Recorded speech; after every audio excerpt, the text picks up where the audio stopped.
Er I blevet specialister? Som gør noget. Jo, og det klarer jeg ellers så fint i byrådet her, vil jeg godt sige til dig. Altså, hvis du gerne vil stemme konservativt, så skal du gøre det. Okay, tak for det, Mille. Hej. Ja, hej. Hej. Nej, det. Men der må godt ligge sådan noget i forruden der. Værsgo, du gode mand.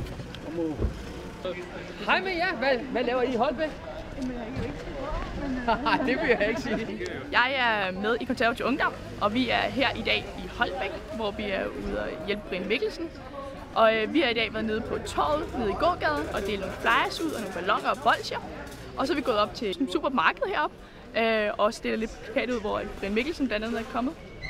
Og når vi er færdige her, så går kampagnebussen til Næstved, hvor vi skal ned og hjælpe en anden konservativ kandidat med at dele nogle flyers ud og lave noget nataktion nede i... Tak. Du må have en god dag.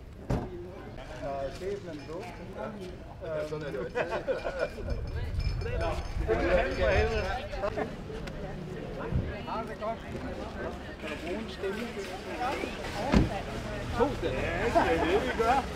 Hej. Vi står nu her en hel masse foran Kvickly i Holbæk.